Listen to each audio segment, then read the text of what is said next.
Welcome everyone. Morning news के इस session में आपका स्वागत है। मैं विपिन शर्मा लेकर प्रस्तुत हूँ आज के समाचार पत्रों में छाई हुई मुख्य मुख्य खबरें जो कहीं ना कहीं हमारे दैनिक जीवन को प्रभावित करती हैं और रोजगार और शिक्षा से संबंधित होती हैं। तो पहली खबर है, RO-ARO पर निर्णय के बाद जारी होगा कैलेंडर। वर्ष 2025 के कैलेंडर में नई भर्तियों के साथ लंबित परीक्षाओं को भी करना होगा शामिल। दिसंबर के अंत या जनवरी की शुरुआत में UPPSC जारी कर सकता है वार्षिक कैलेंडर। उत्तर प्रदेश लोक सेवा आयोग अमूमन दिसंबर के अंत या जनवरी की शुरुआत में वार्षिक परीक्षा कैलेंडर जारी कर देता है, लेकिन इस बार आयोग के लिए यह काम चुनौतीपूर्ण होगा। आयोग को वर्ष 2025 के परीक्षा कैलेंडर में RO-ARO प्रारंभिक परीक्षा 2023 को भी शामिल करना है, लेकिन अभी यह तय नहीं है कि आयोग यह परीक्षा एक दिन या एक से अधिक दिनों में आयोजित करेगा। 10,000 सामान्य कोच तैयार कर रहे 1,000 इसी महीने जुड़ेंगे। रेल मंत्री अश्विनी वैष्णव ने कहा, AC कोचों के बजाय सामान्य यात्रियों की सहूलियतों का ध्यान रख रही है सरकार। आम यात्रियों को सहूलियत देने के लिए रेलवे अपने बेड़े में AC1, AC2 या AC3 के बजाय जनरल डिब्बे बढ़ाने पर अधिक ध्यान केंद्रित कर रहा है। रेल मंत्री अश्विनी वैष्णव ने बुधवार को लोकसभा में कहा कि हमारी योजना जल्द ही रेलगाड़ियों में 10,000 सामान्य कोच जोड़ने की है।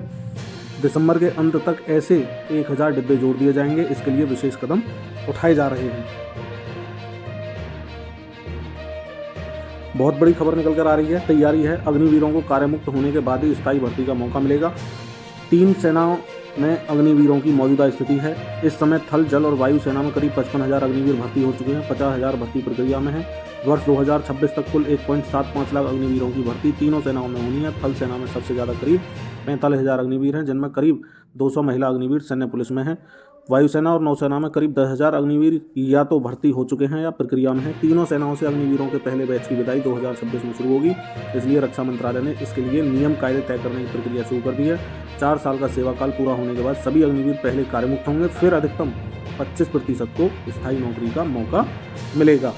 सूत्रों ने कहा है कि 4 साल का सेवा काल पूरा होने के बाद सभी अग्निवीरों को कार्यमुक्त कर दिया जाएगा। इसके बाद रिक्तियों के आधार पर कुछ अग्निवीरों को स्थायी करने की प्रक्रिया शुरू होगी। 4 साल के प्रदर्शन के आधार पर योग्य पाए गए अग्निवीरों को सेना में स्थायी भर्ती के लिए बुलाया जाएगा। इसके लिए अलग से कोई परीक्षा नहीं होगी। जिन अग्निवीरों को स्थायी सेवा के लिए मौका दिया जाएगा, हो सकता है उनमें से सभी वापस आने को तैयार ना हो। ऐसी स्थिति में प्रतीक्षा सूची बनेगी। इंतजार कर रहे पूर्व अग्निवीरों को मौका दिया जाएगा। अगली खबर है, डिजिटल अरेस्ट कर दंपति से 98 लाख रुपए की ठगी की गई है। नरेश गोयल मनी लॉन्ड्रिंग के केस में नाम आने की बात कहकर धमकाया। क्या है खबर, जानते हैं विस्तार से।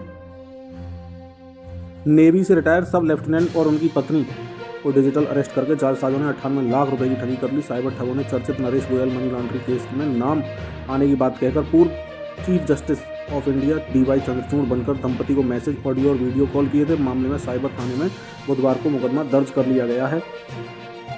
साइबर ठगों ने दंपति को अलग अलग नंबरों से फोन किया। पहले फोन कॉल में ट्राई का अधिकारी बताया, विवेचना अधिकारी और पूर्व CGI DY चंद्रचूड़ बनकर विश्वास में लेते हुए जेट एयरवेज के चर्चित नरेश गोयल के मनी लॉन्ड्रिंग केस में फंसने की बात कहकर डराते रहे। साथ ही लॉन्ड्रिंग में संबंधित आपका खाता भी केनरा बैंक में खुला है। आगे CBI चीफ आकाश कुलहरी बनकर डराया और धमकाया। बाहर निकलने पर गोयल के आदमी कर देंगे हत्या। साइबर ठगों ने कहा था कि वे पुलिस से संपर्क न करें। नरेश गोयल के आदमी घूम रहे हैं। आपके घर के 500 मीटर के दायरे में सिक्योरिटी लगाई गई है। आप यदि कोऑपरेट नहीं करेंगे तो नरेश गोयल के आदमी आपकी हत्या कर देंगे। माँ बाप की हालत देख बेटे ने पूछा तो रो पड़े। क्या करें, बहुत ही गलत खबर है।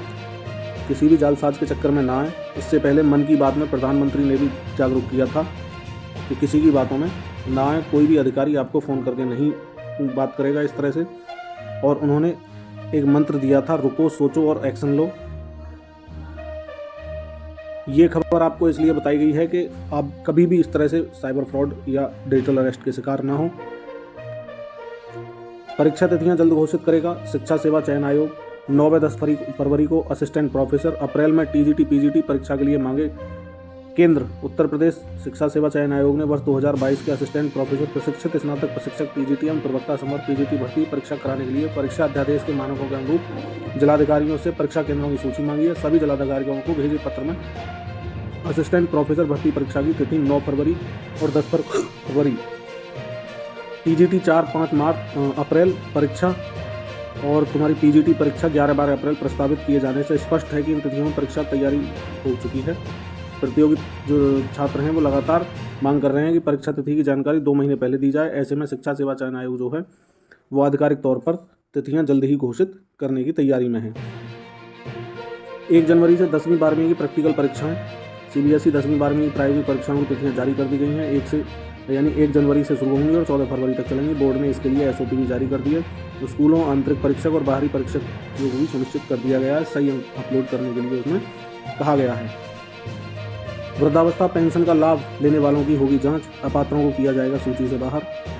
खबर उत्तर प्रदेश से, समाज कल्याण विभाग की ओर से संचालित वृद्धावस्था पेंशन लेने वालों की परेशानी बढ़ सकती है। प्रदेश के 75 जिलों में पेंशन योजना के तहत लाभ ले रहे 55,99,877 लोगों की जांच कराई जाएगी। अपात्र या मृतक मिलने पर उनको सूची से हटाकर नए आवेदन करने वालों को मौका दिया जाएगा। बिहार से खबर है अगली, सक्षमता पास 44,000 शिक्षकों को नियुक्ति पत्र जल्द देने की तैयारी है। विभिन्न कारणों से पहले चरण में इनकी काउंसलिंग रह गई थी अधूरी, अब हो चुकी है पूरी। शेष परीक्षा पूरी होने पर सामान्य शिक्षकों का फिर तबादला भी होगा। 7 जिलों में नहीं बटा था उस टाइम पर नियुक्ति पत्र। राज्य के 44,243 शिक्षकों को जल्द ही विशिष्ट शिक्षक का औपबंधिक नियुक्ति पत्र दिया जाएगा। इन सभी शिक्षकों की काउंसलिंग पूरी हो चुकी है। ये सभी ऐसे शिक्षक हैं जो सक्षमता परीक्षा उत्तीर्ण हैं, पर इनकी काउंसलिंग विभिन्न कारणों से पहले चरण में अधूरी रह गई थी। साथ ही खबर है 65,716 शिक्षकों की काउंसलिंग 23 से शुरू होने की बात आ रही है, 23 दिसंबर से, और इनकी काउंसलिंग 31 दिसंबर तक चलने वाली है। काउंसलिंग के दौरान इनके प्रमाण पत्रों का सत्यापन और बायोमेट्रिक मिलान भी किया जाएगा। IIT में दाखिले के लिए JEE एडवांस परीक्षा 18 मई को है। IIT कानपुर ने जारी की अधिसूचना। JEE मेन के टॉप 2.5 लाख जो विद्यार्थी हैं इसमें होंगे शामिल, 2 बार ही दे सकेंगे परीक्षा।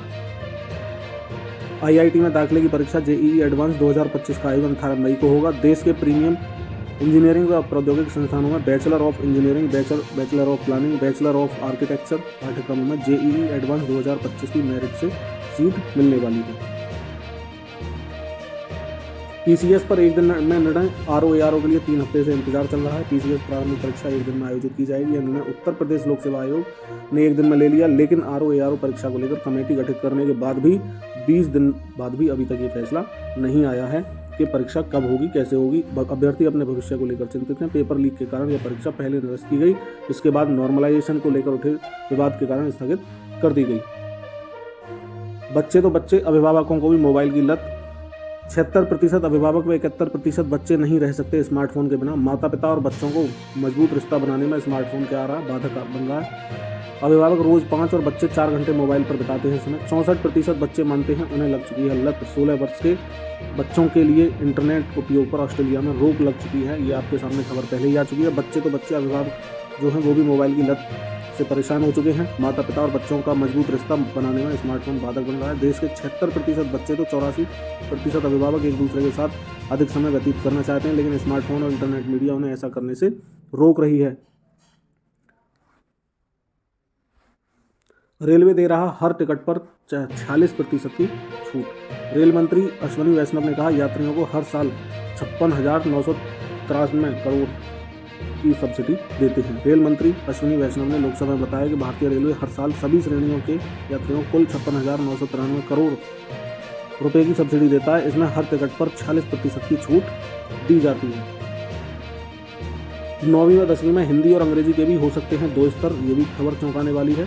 खबर है केंद्रीय माध्यमिक शिक्षा बोर्ड CBSE से अब 9वीं व 10वीं में हिंदी व अंग्रेजी विषय के मानक स्तर पर भी विचार कर सकता है बोर्ड इस टाइम। बोर्ड की योजना है कि कक्षाओं के मुख्य 5 विषयों में 2 स्तरीय अध्ययन प्रणाली शुरू हो। गणित में पहले ही यह व्यवस्था लागू है। विज्ञान और सामाजिक विज्ञान के 2 स्तर यानी मानक, स्टैंडर्ड और उन्नत शुरू करने के प्रस्ताव को बोर्ड के पाठ्यक्रम समिति ने हाल ही में मंजूरी दी है। बोर्ड की गवर्निंग बॉडी से मंजूरी का इंतजार है। 9वीं और 10वीं में कुल मुख्य 5 विषय हैं। इसमें गणित, विज्ञान, सामाजिक विज्ञान, हिंदी व अंग्रेजी शामिल है। 1 सप्ताह के अंदर ये साफ हो जाएगी। 2 अन्य विषय जिन पर 2 स्तरीय अध्ययन प्रणाली लागू होगी वो हिंदी व अंग्रेजी होंगे या कोई और अन्य होंगे। JSSC CGL का औपबंधिक परिणाम जारी हो चुका है। झारखंड कर्मचारी चयन आयोग के सामान्य स्नातक योग्यताधारी प्रतियोगिता परीक्षा CGL का औपबंधिक परिणाम बुधवार को जारी कर दिया। 2025 पदों के लिए 2231 अभ्यर्थियों को प्रमाण पत्रों की जांच के लिए बुलाया गया है। JSSC ने बुधवार को अधिसूचना जारी की है। 16 से 20 दिसंबर तक होगी प्रमाण पत्रों की जांच। इसी के साथ आज का न्यूज़ सेशन यही समाप्त होता है। मैं विपिन शर्मा लेता हूँ आपसे विदा, पर उससे पहले अगर आपको हमारा सेशन पसंद आ रहा है तो वीडियो को लाइक करके जाएं, चैनल सब्सक्राइब कर लें, जिससे आने वाले टाइम में सारी वीडियो आप तक पहुँचती रहे। जय हिंद, जय भारत, वंदे मातरम।